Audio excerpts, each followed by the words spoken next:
meeting in this year. This is all because of pandemic, COVID. So it's nice to see you all here. Did everyone had a good time, good summer, and before that, no problems with COVID? So I believe things were fine. And I understand from Rusha that we do have a quorum, so we can start the meeting. Before I start, I'll pass over to Rusha Khan, who's sitting beside me. She's a legislative coordinator, and she will walk us through the procedures and the policies we have to follow during these kind of virtual meetings. And there are certain guidelines regarding the use of technology. So, Rusha, it's all over to you. Thank you, Raj. Good afternoon, everybody. My name is Rusha Khan. I am the committee clerk for the Region Appeal Accessibility Advisory Committee. We've been having electronic participation meetings for several months now, so I will provide a brief review of the protocols for electronic participation in this AAC meeting. The public portion of this meeting is being live streamed, both audio and video, from the Region of Peel website. The people present in council chambers are myself, committee chair Raj, and clerk staff required to facilitate the technology for this meeting. We are conducting this meeting using Webex. For an optimum Webex experience, we ask that you take the following measures to avoid feedback, interference, and confusion with members speaking over one another. If you are joining the meeting virtually, we ask that you please use a headset to avoid feedback. The recommended Webex meeting display view is active speaker video view or active speaker and thumbnail video view, so that you will have a full view of the meeting materials. If you are experiencing a poor Wi-Fi connection, please disable your video. If you drop off the meeting, please rejoin. If you're having technical difficulties, please send an email to council@peelregion.ca. You may choose to turn on your video and leave it on throughout the meeting, or you can turn on your video only when you are speaking. If you wish to speak, please click on the round participant icon on the bottom of your screen to enable your participant list, and click on the hand icon located to the right of your name. Members who connect to the meeting via the phone-in option, please send an email to council@peelregion.ca and you will be added to the speakers list. When called upon, please unmute your microphone and proceed. When you have concluded your comment or question, please mute your microphone and lower your hand by pressing the blue hand to the right of your name in the participant list. Committee motions do not require a recorded vote.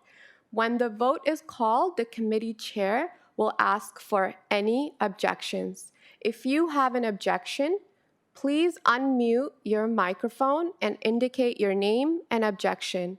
If no objections are stated, the motion will be deemed to be approved. If members of the committee have any comments or questions, please raise hand in the Webex meeting or send an email to council@peelregion.ca. We shall now commence the meeting with a roll call. Please indicate your presence verbally when called upon. Citizen Member Shamila sent her regrets. Citizen Member Carol Ann sent her regrets. Committee Chair Raj is in the council chamber. Citizen Member Paula.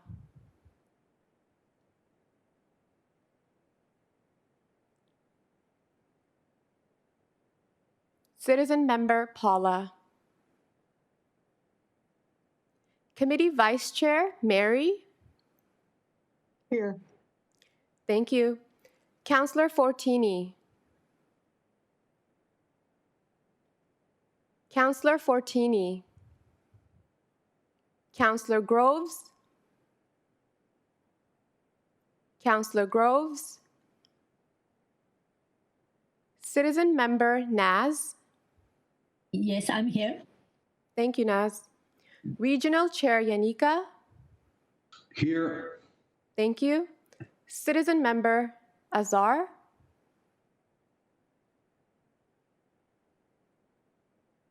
Citizen Member Azar.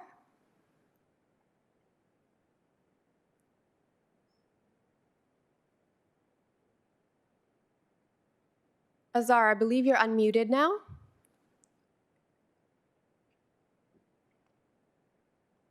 Councillor Mahoney. Present. Thank you. Citizen Member Anu Center regrets. Councillor Sinclair. Thank you. It was great. You gave a good overview of the procedures, and thank you very much. I hope we can now start the meeting with the smooth processes to be followed. So, has any member to declare any conflict of interest at this time? Well, there are no conflicts of interest, then I'll ask someone to approve the agenda as we proceed.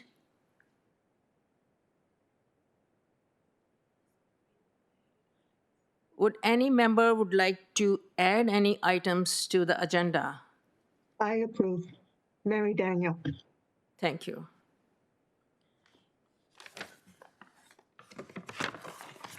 So our first item on the agenda is delegation from Mark Castro.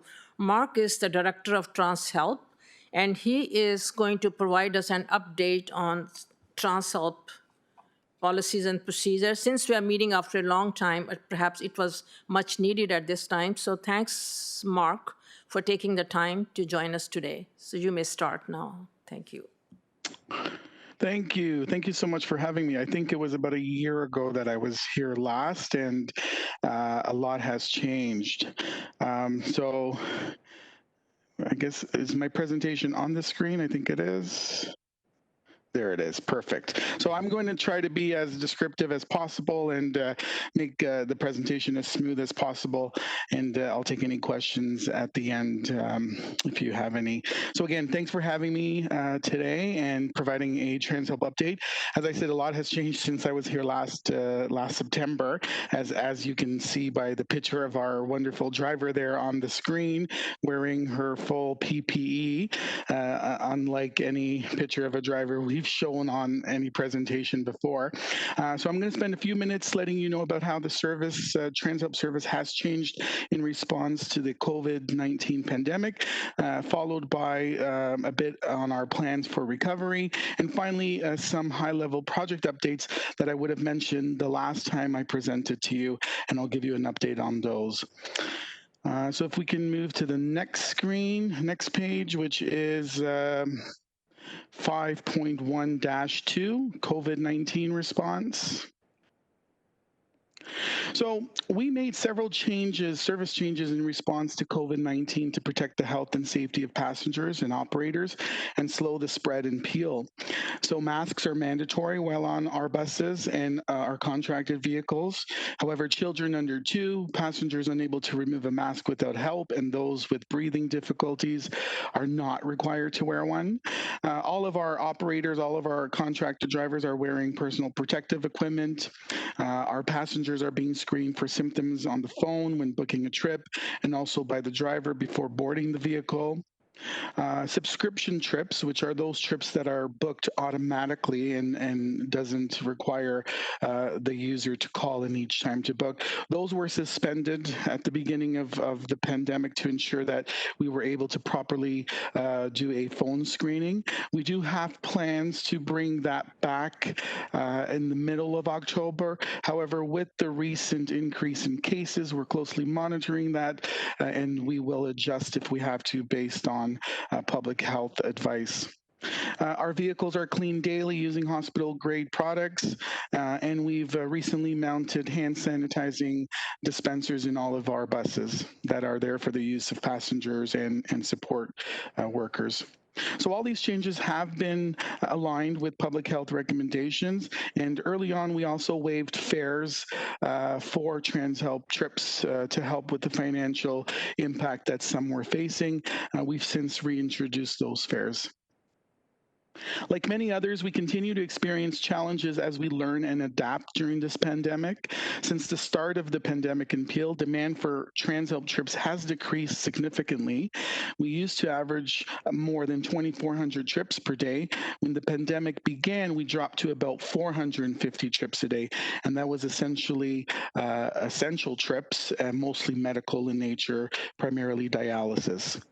Currently, we're delivering approximately 850 trips. That seems to be our weekly average per day, 850 trips. So it's gone from 450 back at the start of the pandemic to about 850 today. So we are slowly increasing, although significantly off from our usual levels. So although we've been able to keep our drivers all employed and working during this time, some of our vendors who we contract out to, and for those of you who I've spoken to before, you'll know that the TransHelp service is about 70% contracted out and 30% is our own drivers that provide the trips. Our vendors have taken a significant hit in terms of the number of trips that they are providing on our behalf, and some have expressed some concerns on long-term business viability. Unfortunately, it's not within our control. We're doing the best we can to be supportive. Some of them have been encouraged to look at other avenues of being able to do some additional work outside of TransHelp. Another challenge is that some passengers just can't wear a face mask or a face covering because of the nature of their disability. So in these cases, we have to consistently remind our drivers that this is the case. And then lastly, with the limited number of accessible vehicles, we do see a problem as trips increase over time, being able to physically distance passengers on the vehicles. So to this point, our top concern or complaint that's been brought forward from our passengers during the pandemic has been around physical distancing and how we're going to keep those passengers safe. Many passengers prefer to be the only rider on a vehicle. Unfortunately, as the trips keep going up, we will have a more difficult time being able to do that. The safety measures we've put in place have addressed these concerns, and the feedback indicates that passengers are satisfied with the changes and they are adapting well. We were able to introduce some new digital channels to communicate these changes to our passengers through an electronic passenger update, and also most recently through an interactive phone system, which automatically calls out information to users. And we've also rolled out a targeted marketing campaign on our buses and vehicles, along with printed materials to communicate these changes. The slide you're looking on the screen, it has two of our ads that are running in buses right now. The first one has a picture of a mask and says, "Wear a mask or face covering on TransHelp. Let's keep each other safe." And then the second one is a picture of an individual coughing into their arm, and it says, "Stay home if you're not feeling well. Protect yourself and others." So these you will see if you've been riding TransHelp are on our buses. Next slide, please.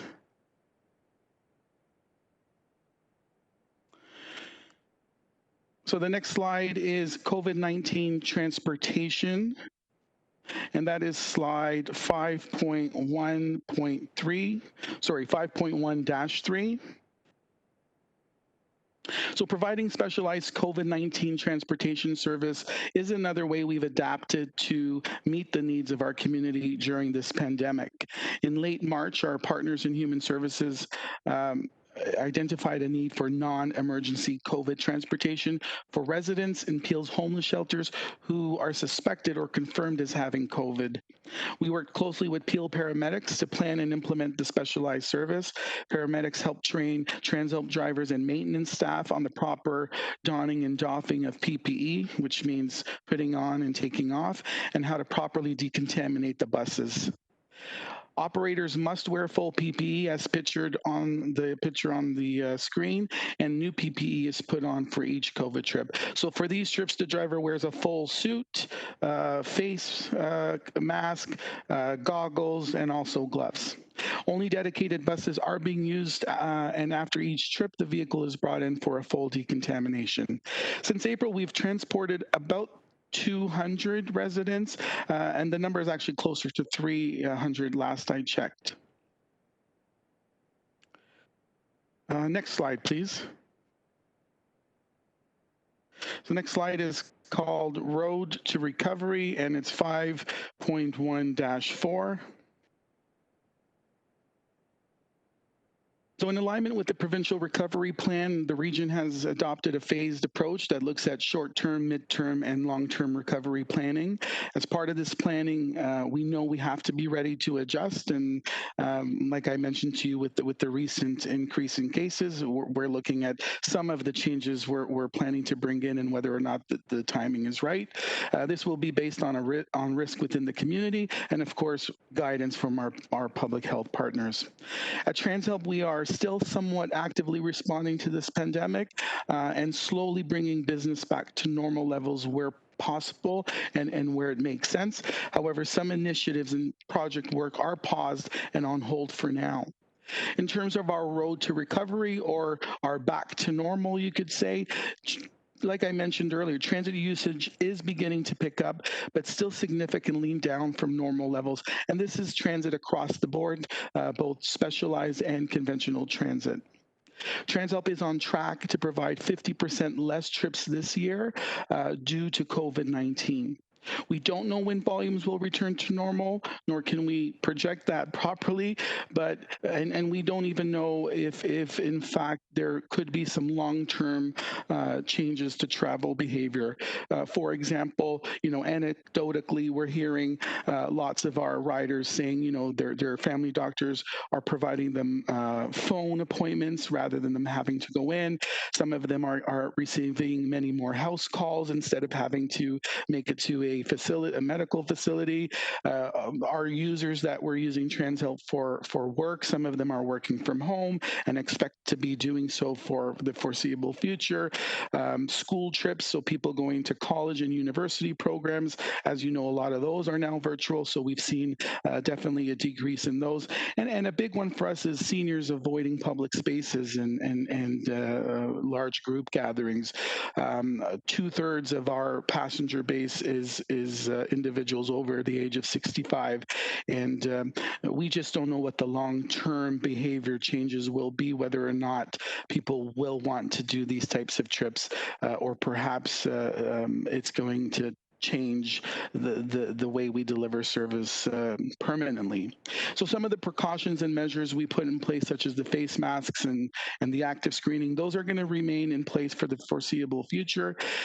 And we've had to look at and rethink how we deliver some of our services. So, if there's some good that's come out of this, it's that we've been able to look at some of our processes and how we've been providing some of our services to our customers. And we've really been able to say, okay, you know what, that actually makes sense. Can we do it more efficiently now? And there's a number of areas where we've actually been able to identify some efficiencies where we know there could be some cost savings long term.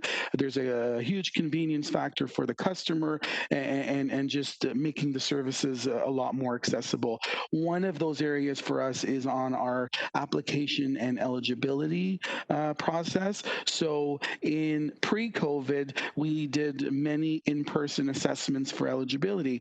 So on a typical day, each day, we had 8 or 10 individuals visiting the TransHelp offices to meet with a third-party medical consultant in order to be able to assess their eligibility for the service. We are looking at ways of doing that virtually, but we're also looking at ways at whether or not that's actually a necessary part of the application process, or whether or not a simple phone consultation with the medical consultant could in fact determine the eligibility for the program. So that's promising. And then the other piece is on the appeals. So as per AODA, a service like TransHelp has to have an appeal process in place if someone chooses to challenge the eligibility decision. And so tomorrow, I'm happy to say, we're actually going to be doing our first virtual appeal. So the individual who's appealing the decision will actually meet with the appeal panel virtually. So I'm hopeful that that process will go well, and this will make things simplified moving forward.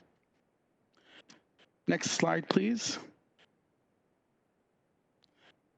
So my next slide is, I believe, my last slide, update on 2020 priorities, and it's slide 5.1-5. So like many divisions and departments within the Region of Peel, we've had to suspend a lot of our project work to focus on responding to COVID-19. The last time I was here, which was last year, to provide a Transhub update, I told you about several priorities we had in store for 2020, and they're listed on the screen there. Just wanted to spend a couple of minutes letting you know where we are with some of these priorities. So on the first one, online booking. So originally we anticipated launching this in the spring, but with COVID happening, this was put on hold. We've since, I'm happy to say, we've since been able to restart this project, and I'm hoping that we'll be able to launch shortly after the new year. My staff is telling me by the end of January, we will have a system in place and begin rolling it out on a pilot to some of our passengers. The second item there, onboard cameras, it has a check mark beside it because last time I told you about it, we were actively installing those cameras on all our buses. They've now been installed, and I'm happy to say that they've been very useful in enhancing the overall safety experience for our passengers and our drivers. Enhancing the same-day booking process. So we last year launched same-day booking. That means that a user can call Transhub on the same day and request a trip. Last year when it was introduced, it had a 3-hour window. So you call us, you ask for a trip, we promise that trip within a 3-hour window. This year, just before COVID, we enhanced that process, and we took the window down to 2 hours. Now, unfortunately, not a lot of people have been able to take advantage of that, but it is in place and it's ready once people are comfortable and ready to start traveling with us. Improved communications with our passengers, always at the top of our list. An electronic passenger update was launched last year. We currently have about 2/3 of our users receiving this, and it's been very useful and effective in being able to communicate with them during the pandemic. This year, we also introduced a new digital channel for our users, which is using our existing interactive voice response system, which is the phone system, which automatically will broadcast out messages, pre-recorded messages to our users. The next item there, travel training and orientation. We've had to pause that. We were ready to go. We were going to be ready to go this past April, but unfortunately that was paused. And we expect to be able to do a soft launch beginning in October using some virtual options. But the planning for some smaller group in-person sessions are being looked at, where we will be able to guarantee physical distancing of those participating. The next item, our cross-boundary policy. I've spoken about this one to some of you many a times. The intent with this review was to advocate for enhancements to the cross-boundary process in the GTHA by ensuring that transfers between different systems like TransHelp and Wheel-Trans, for example, are easy and safe. Since cross-boundary travel is down significantly, we're not seeing a lot of people crossing boundaries during the pandemic. We've paused the work for now, but we're happy to restart it once it makes sense. And then finally, continuing our focus on the quality of the service is first and foremost. We continue to do upwards of 30 to 40 spot audits each day of different trips and contractors to ensure that they're properly performing the job the way we expect them to do, and providing it to our passengers. We have our operations inspectors out there ensuring that people are wearing their PPE, that policies and procedures are being followed, and we've launched a number of safety campaigns as well to be able to promote some of those messages. Next slide, please. So this takes me to the final slide. I thank you for your time and thank you for inviting me today. And I'm happy to answer any questions that anyone may have. Thank you. Thanks, Mark. It was a great presentation. I think you brought us up to date of some of the important things that we have been wondering as to how COVID pandemic is affecting this transportation of disabled persons within our regions. So having said that, let's see if there are any questions from the members. Rusha, have you kept track of that? We have Mary on the RTS list.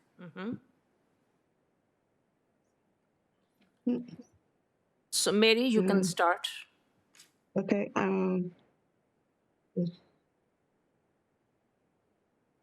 Okay. Thank you, Mark. It was very informative with the trans help, and I found them very helpful as well. The one question I'm kind of concerned. I was concerned about this way before the pandemic, but now I'm more concerned about when I know not many people are traveling, but when someone needs to travel to Toronto and the drop-off pickup, the exchange is at the Queensway Hospital, and that's right near the emergency entrance. And now with the pandemic, with the COVID, that would be more for people with low immune system, especially you know us with disabilities. Shouldn't that change to have another area where they pick up and drop off if someone needs to go to Toronto, let's say to a hospital in Toronto, but not Queensway, but the stop off is right at Queensway, and there's no cheating. You have to be right inside the entrance, and you see people come and go, and they're that are sick. I mean, it doesn't make sense to have it there. Thanks, Thank Mary. you. Through you, Chair. Thanks, Mary, for that question. So, yeah, I would tend to agree with you, and it's actually not something that's come on the radar, just because I don't think many have been traveling to that location. But I think that's an excellent point. So, if you're okay, I'd like to take that back to my operations team and have us look at that. But part of the cross-boundary review that I've talked about, I think it exactly speaks to something like this, like looking at the locations that are currently being used. So pandemic aside, but looking at those locations, are they safe? Are they accessible? Do they have facilities? If somebody had to wait some extra time for their connection trip, can they stay there comfortably? But you're right though, the pandemic component I think throws in a whole other factor, and I'm happy to take that back and look at that and report back on an update. Thank you very much, Mark. Thanks, Mark. So we have another speakers to ask questions, Rusha? Okay. Naz and Azar, I'm going to specifically ask you if you were able to understand and see all the presentation, and do you have any questions at this time? Yes, this is Naz. Do you hear me clearly? This is Naz. Yes, we hear you, Naz. Okay. Yes, Raj, the presentations are going very well. Of course, I'm following it verbally. I don't see that, but that's okay. It's very clear and very well done. Mark, thank you for the presentation. My question was regarding, you said you transfer COVID patients. So is it right you're transferring them to the hospital when they have COVID, or are you taking them for COVID tests? After you respond to this, I have one more question. Thanks, Naz. Okay. Yeah. Through you, Chair. Thanks, Naz, and nice to hear from you. So the trips primarily of those individuals, mainly from shelters, we're taking them to assessment centers or testing centers, and to get tested, or to an isolation center. That was the primary nature of those trips. This is Naz again. Are you taking regular trans help riders for testing? Well, good question. Yeah, so that came up early on, and we have had no choice but to do that as well. Especially where an individual. So I think early on, I think paramedics may have been a bit inundated with those types of calls, but we did begin providing those trips to even our passengers. So I know of a few examples that we actually were someone's disability was very severe. They actually remained on our bus while the medical folks came on the bus to do the testing while the individual stayed on the bus. So our driver actually would just stay there while the person got the test and then take them home. So we had about a half dozen of those, but those were accommodations we felt that we had to make. Wow, that's fantastic, Mark. That's going above and beyond.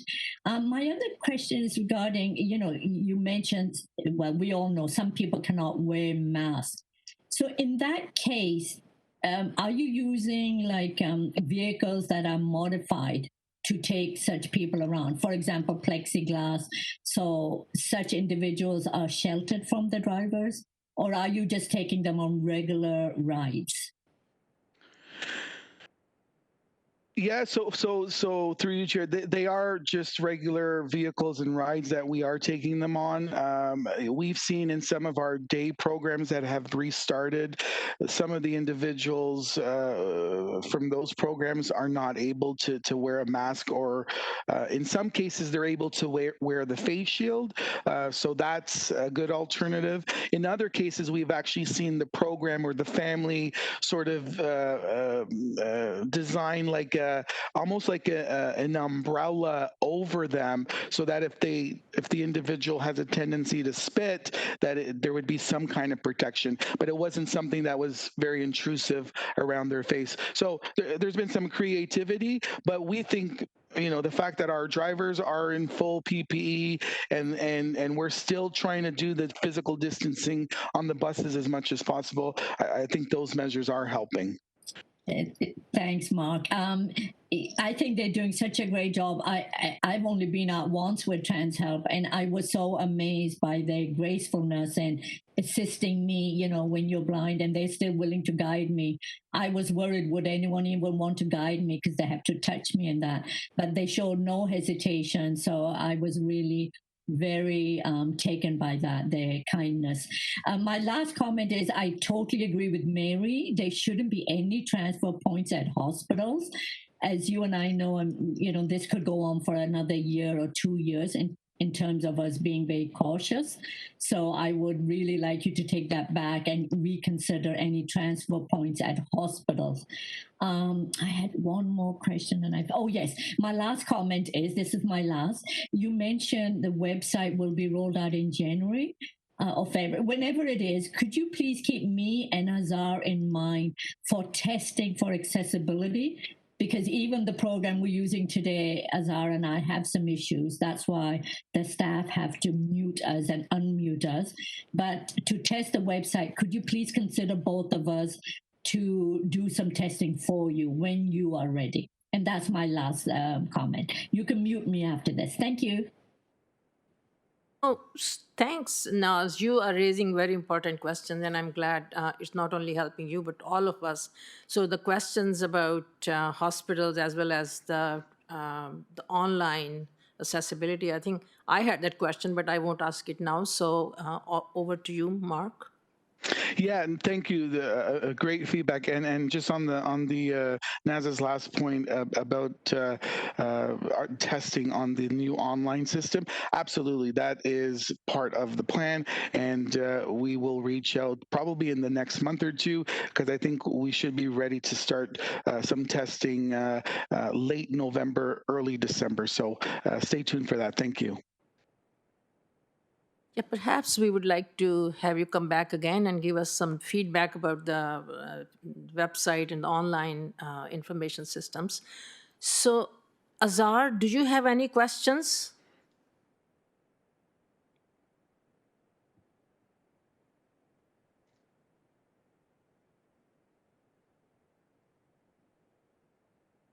It looks like Azar is unmute.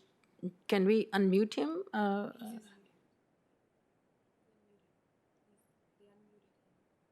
So, so okay. So,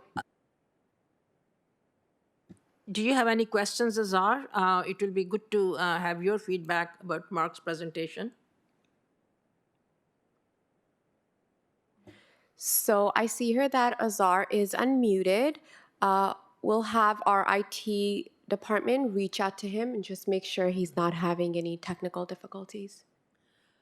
I have one or two questions, if I may ask, Mark. Is that all right? Absolutely. You you mentioned about changes to the eligibility application process. I think it was in your first slide. So my question is, are these changes having any negative impact on the persons with disabilities in accessing the transportation system? So great question, thank you. And actually, to the contrary, I think if anything, what's been demonstrated is that accessing the program has actually become a lot easier. So what we did when the pandemic started, just because we were in that response mode, anybody applying for service during the pandemic, we automatically gave them temporary eligibility. So there wasn't a whole lot of questioning why for what. You got service. We gave everybody the benefit of the doubt and basically said, at a later point when we're able to properly assess and review, we may come back to you with some additional questions. So we're going through that right now. But what we found through that process is that, folks that we may have been bringing in person in the past to do an in-person assessment, we found that sometimes, a 10-minute telephone conversation got us the information we needed to be able to make that decision. So in that regard, it sort of avoids someone having to take, the morning off, or a family member having to take the day off to bring their loved one into the office to get an assessment.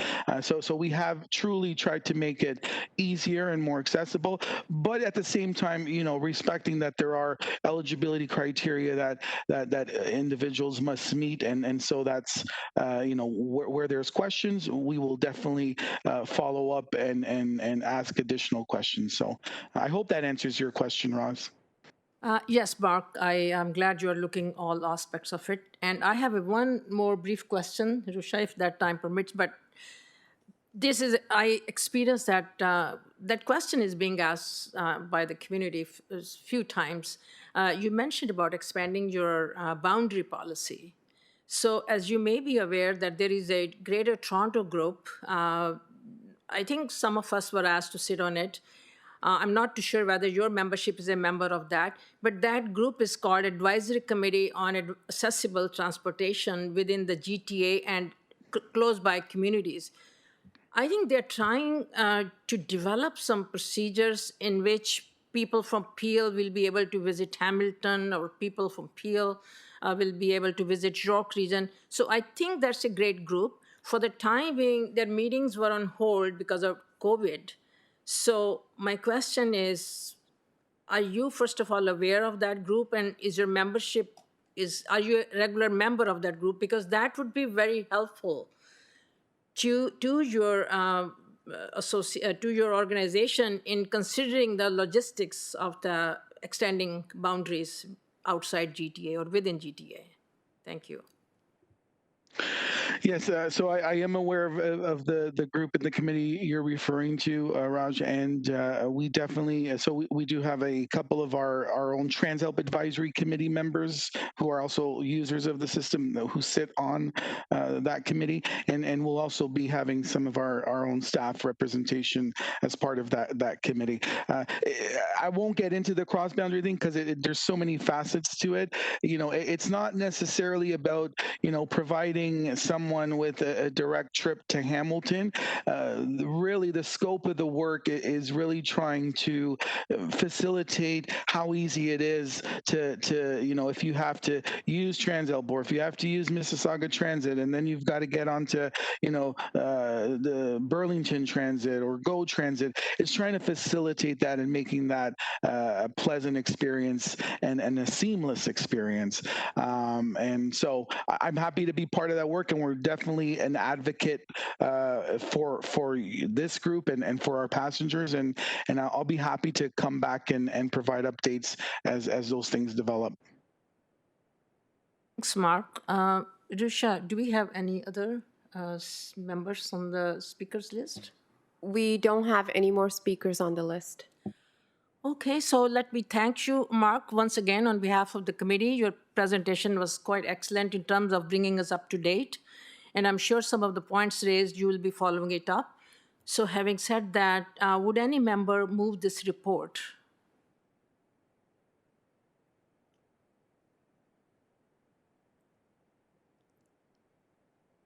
Hi, Naz would, or Azar, or Mary would.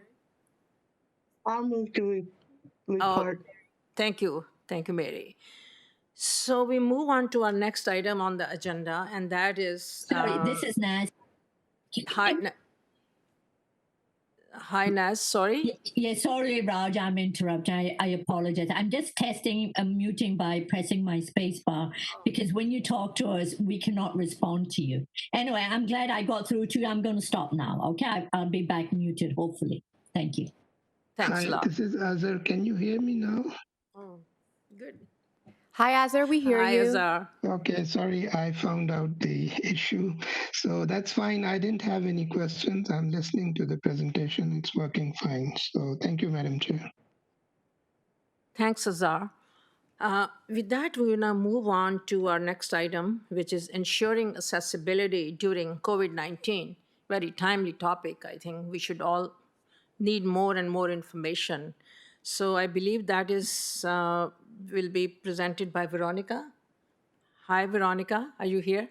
Hi, Raj. Can you hear me? Yes. Okay, thank you. Thank you, Raj. So yes, the report before you highlights some of the initiatives that were undertaken during the response to our COVID pandemic. As Mark said, these were unprecedented times, and obviously we needed to look at, as we move to more of a virtual online provision of our services, we had to ensure that these were provided in an accessible and inclusive manner. So the report does provide some examples of some of the ways that we adapted to ensure that we continue to be accessible and inclusive. And I'll just briefly go over some of these actions that were undertaken. So for example, we added translation capability services to our website. So now folks can access our website in 10 different languages. There was also a virtual assistant added to our COVID-19 website, and so the community is able to access, especially during the offset of the pandemic, COVID-19 information quickly. As part of obviously ensuring that we kept our services going, that included ensuring that staff had the tools and resources to assist them while they transition from working from the office environment to working from home. So that included supports with equipment, technology, meeting software. Also ensuring that their mental health and wellness was looked after. As you can understand, the pandemic did bring about, heightened stresses for most people. So ensuring that staff had the supports in place to assist them. As well, obviously the introduction of new technologies, as we are using the Webex technology for our council meetings. Also new meeting technologies were introduced throughout the organization to ease that. And also PAMA moved some of its services online as well. So this was in an effort to keep the community engaged. So these are just some of the examples that we've been, working towards to ensure that we continue our programs and services, and we ensure that they are continue to be accessible. So I'll take some questions to the report at this moment. Thank you. Thanks, Veronica. I think it's a great update to know that the business has been going on in an uninterrupted manner as much as it could be. So let's see. Risha, you have any speakers on the list? Hi, Naz and Azar, do you have any question, or Mary? Yes, this is Naz. Yes, go ahead, please.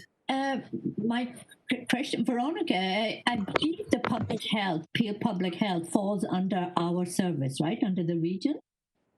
Yes, it does. So I'm just wondering how busy or how things may have changed for them over these months, and how they're moving forward. Is it possible to hear from them possibly in our next meeting, or do you have any updates from them, how they are managing?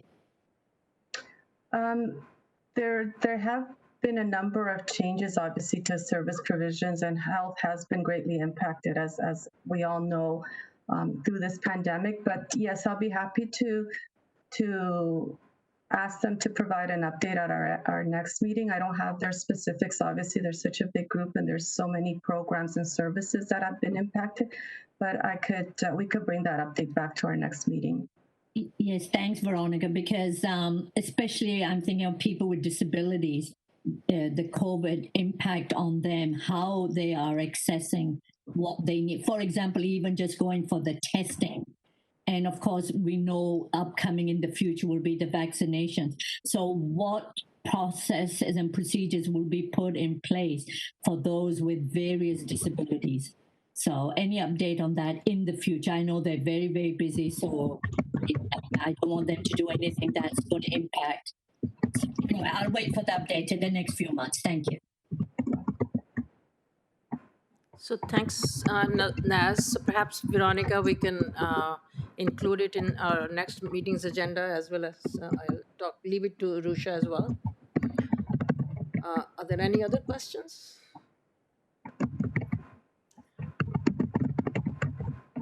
Do you have any questions, Azar?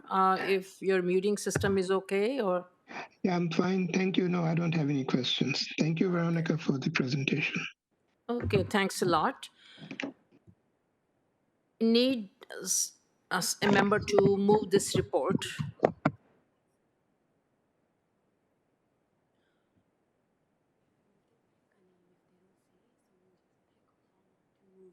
I move the report, Mary Daniel. Thanks, Mary. Moving along, we have another report by Veronica, and where she will provide us an update of the accessibility program as it is going on within the region of PL. I guess this is a provincial requirement that we have to do it on a regular basis. So having said that, so Veronica, if you can share some information with us. Yes, thank you, Madam Chair. So the report before you just highlights some of the actions that the Accessibility Planning Program at the Region of Peel has undertaken. We haven't met since, it's been about a year since our last meeting, so there have been a number of actions. Obviously, COVID got in the way, but so the report does highlight some of these actions. I'll just go over a few of them. They're detailed in the report. So first of all, I just wanted to bring to everyone's attention that there were changes to the barrier-free design section of the Ontario Building Code, and these changes were effective as of January 1st, 2020.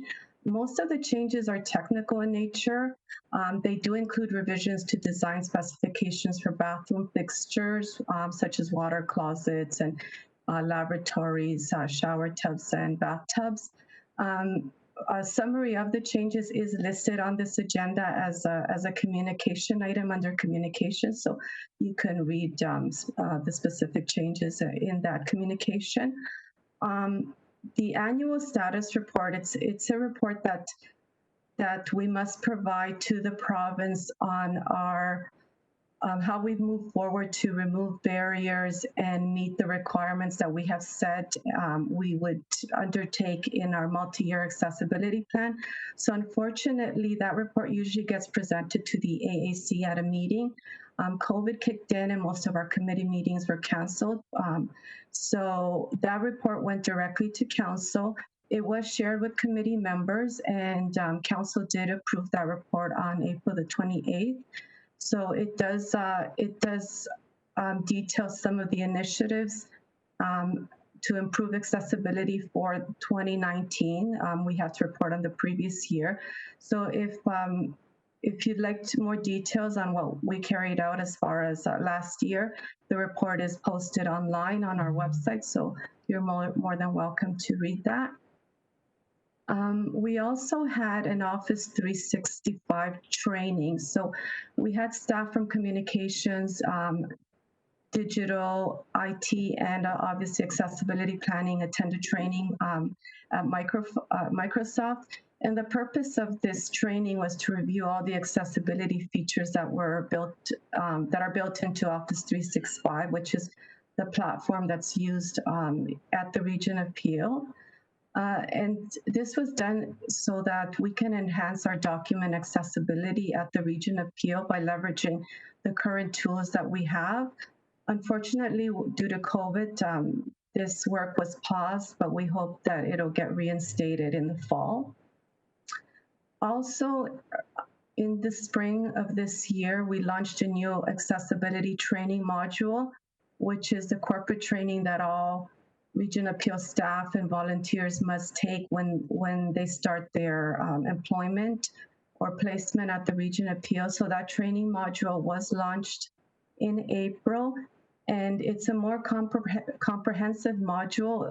It brings together 4 modules from the previous training into one comprehensive module, and it includes the latest updates and revisions that have taken place in the AODA. We anticipate hopefully in the beginning of 2021 to formally train, have everyone retrained using this tool so that everybody would be up to speed and kind of have the same training. So we anticipate a campaign for the retraining of all staff and volunteers, and that would be early 2021. Also, as part of our initiative for, ensuring that our documents are accessible, we have met with the vendor for our council committee documents to ensure that, especially the PDFs, are accessible. We consulted with Naz and Azar. Thank you very much for your participation, Naz and Azar. We consulted with them because, we wanted to ensure that these documents were accessible through a screen reader. Azar walked us through training and tutorial on how to create accessible documents. That was very helpful for some of our staff. And so we're working with the vendor to ensure that these documents are accessible. And also, we will be undertaking the recruitment for a Caledon AAC representative. I know this has been a long time coming. The process, we hope to undertake this process in the fall. So as we try to get over, some of these, the work that we're still trying to undertake with the pandemic, we hope to pick this up in the fall. So you'll hear more information. I will be sharing some advertising and sharing that with AAC members so that they can communicate that within their networks. As far as events go, wow, it was almost a year now since our IDPD event. And as you recall, it was our Inclusion by Design, which we hosted along with our community partners. So there were about 140 attendees at the event. It was a successful event. And so the messaging we got back from our attendees is that they had a greater understanding of the importance of inclusion by design, incorporating design standards at the beginning of your product or your service to ensure that we're being accessible. They also said they had a greater appreciation for the contributions that people with disabilities make to the community. So overall, a very successful event. And I just wanted to give a special thanks to our AAC event planning members who assisted with the work in planning for this large event. We also recognized in the spring National Accessibility Week, and that was the week of May 31st. This was commemorated through an internal campaign, and it was to raise awareness among staff of the importance of ensuring that there is an accessibility lens applied even during our COVID-19 response. And last but not least, oh no, there's still a couple of items. So on September the 21st, so that's Monday, we will be commemorating for the first time at the region World Alzheimer's Day. And so this campaign is aimed at raising awareness and challenging the common stigma that surrounds Alzheimer's and Alzheimer-related dementia. So the Region Appeal will commemorate this day with again an online campaign, and it's more to educate and raise awareness about the stigma and discrimination that surrounds this disease. And also coming up, we will be commemorating, it seems like we just commemorated this IDPD, but we will be planning for the commemoration of this year's IDPD event. Just wanted everyone to know that we have reserved December the 2nd as a tentative date for this commemoration. And again, I will be reaching out to our event planning working group to assist and provide ideas on how we can commemorate this event. It will probably be a virtual approach given the COVID pandemic.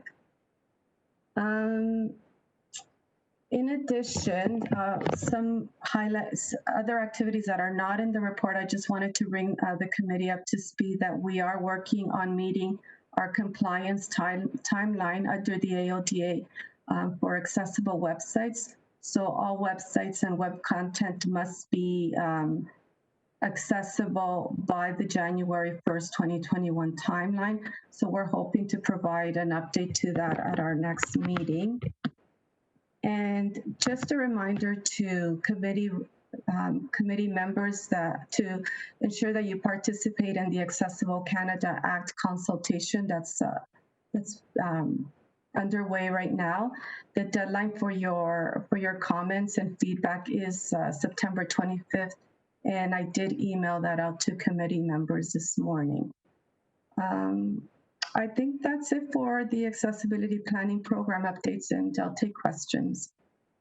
Thank you. Thanks, Veronica. You have done a great overview, and I'm pleased to note that you brought us all up to date, although we haven't met, but your presentation brought us an up to date on all the events.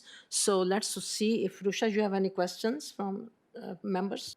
We have Azar on the RTS list. Hi, Azar. Hi, can you hear me? Yes, Hello. we hear you, Azar. Okay. Yeah, Veronica, thank you for the update. You mentioned the compliance date for website accessibility. Is there a deadline for the digital documents as well, so that all the documents that we use are all accessible? Like even this meeting's agenda is still not accessible. So is there a deadline we are following? Yes, Azar. So the digital documents, if they are on our website, it would fall under the website compliance requirement. So to your question, all the content that's on our website would need to be compliant by the January 1st, 2021 deadline. But is there a separate deadline for documents which are used, within organizations, but they're not on the website? It's particular to to documents not on our website, what the province essentially stipulates is if there are documents that you would like in an accessible manner, we must ensure that we work with the requester because the request can vary from just like disabilities vary. So the province stipulates that we must work with the requester to ensure that they have that document in a manner that suits their needs. So we would need to make it accessible upon request. So there are no minimum standards that all documents must meet. No, the province hasn't stipulated minimum standards because, like I said, what might work for you might not work for somebody else with a vision disability. So essentially what the province has stipulated is that we must obviously comply in meeting, in coming up with, working with the requester to ensure that we are giving the requester a document that would be accessible by them. Okay, thank you. Thank you. Thank you, Madam Chair. You're welcome. Thanks, Veronica. Dusha, any other members on the RTS list? We have no more speakers on the RTS list. May I say something? Naz, Naz, do you have any specific questions for Veronica? Yes, I do. You can hear me? Yes. Azar made a point about this agenda not being accessible, but I find it quite accessible. But again, because both of us use different computers, different applications, this is where the issues come in. It can be accessible for me, maybe not for him, and vice versa. So I think that's what we're all working on to improve. I'm just trying to respond to what Azar was also saying about minimum standards. I think there are certain guidelines from organizations. For example, CNIB would give its guidelines for making documents accessible for the blind. So they give their recommendation on font size, script, and suggestions like that, and various other disabilities because Veronica, you're right. With the various disabilities that we all have different needs. So I think that's in the works to try and make some type of universal standard. I don't know if we're there yet. And I think I forgot my last question, but thank you, Veronica. Your report was very good and up to date. Thank you. Thank you, Naz. And if I may add, we do have an accessible documents policy at the region that speaks to these minimum standards, but they are very, they're minimum. We could always do better, and hence our work with Microsoft is trying to address enhancing these minimum standards to ensure that we are leveraging the tools that we have to the best of our abilities to make the documents accessible. You're right. It's all work in progress. Thank you.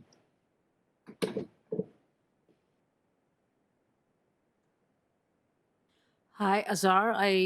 Rusha tells me you have another question. Yeah, I just want to comment on, can you hear me, by the way? Yes, we hear you. Okay. Yeah, I just want to comment on what Naz just mentioned about this agenda being accessible.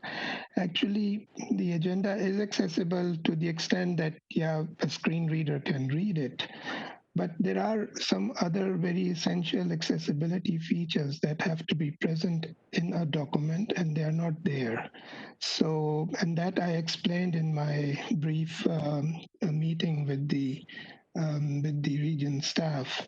So I hope they understand what I mean when I say it is not accessible, because there are no heading levels and those kind of features which make it easier for a screen reader user to quickly scan the document and jump from topic to topic easily.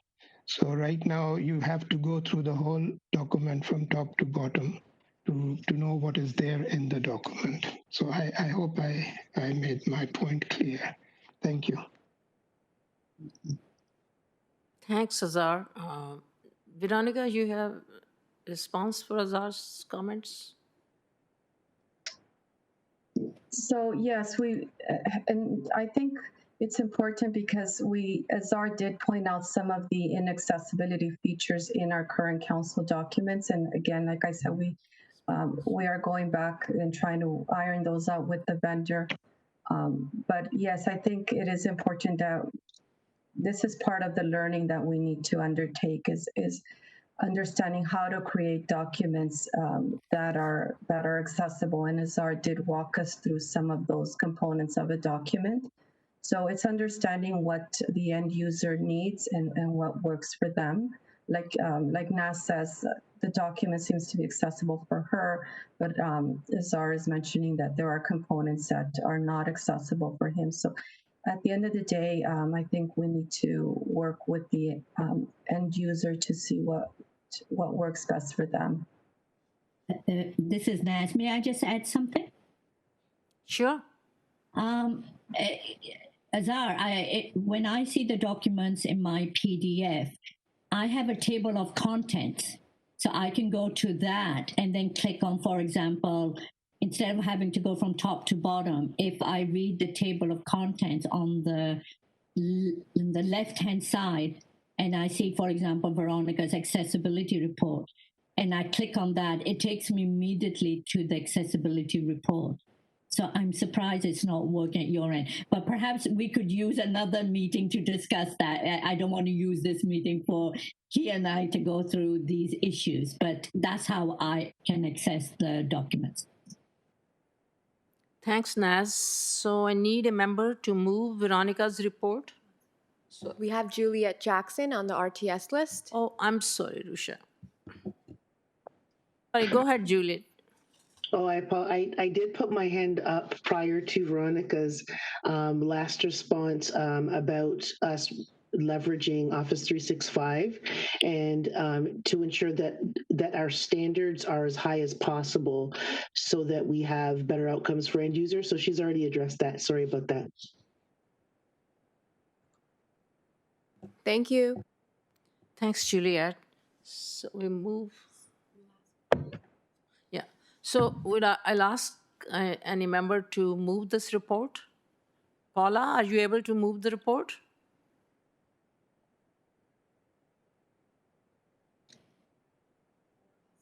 Or Azar or Naz, would you like to move that we receive this report? Yes, this is Naz. Madam Chair, it was my understanding at the beginning, they mentioned that unless we have objection, the reports will just be received.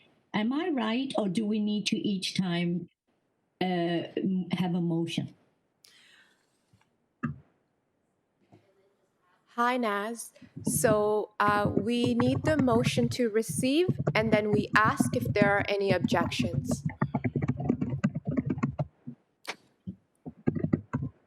Okay, so you still need a motion to receive. Okay, there's some disturbance going on right now, but of course, I make the motion. So are there any objections? No. So we receive the report and we move on to a communication item, which is item 6.2 on the agenda. It's a email from Julia Opie from the Accessibility Coordinator. And in this email, I'm sure you all have.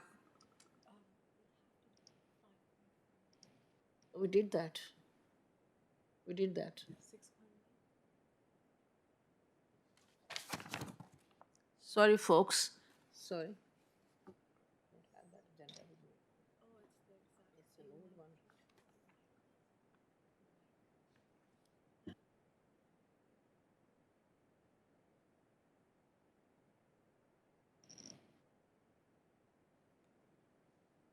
Sorry, we have a communications. I missed that item. It's a communication item by Chandra Rugard, Legislative Coordinator from the City of Brampton. And I'm sure we all have received a copy of this.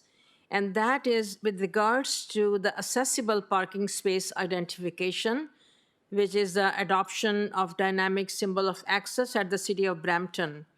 So perhaps you will recall this item was discussed. The region has accepted the dynamic symbols of access, but we had to approach the City of Brampton if they would accept our recommendations to use this dynamic symbol at the regional buildings located within the City of Brampton, and they have accepted it. So this is a communication confirming the City of Brampton's action to accept the dynamic symbol in at the regional buildings in the City of Brampton. So Naz or Azar or any member, do you have any questions? No, I'm good. Thank you.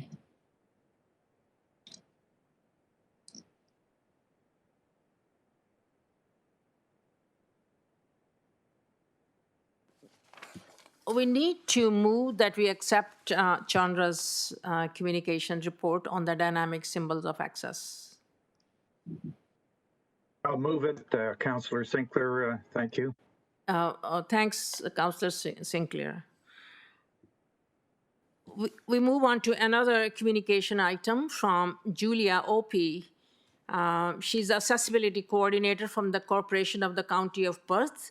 She sent us an email providing a brief summary of the changes in the Ontario Building Code. And I think you will recall, Veronica already made reference to these changes in the Ontario Building Code. At this point, they're shared for information purposes. And if we do any follow-up, we'll have to deal with that sometimes later on. So if any member has any questions about this email from Julia.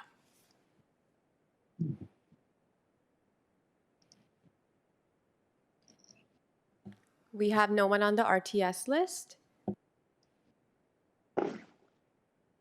Raj, So it's Matt Mahoney. I'd be happy to move that item.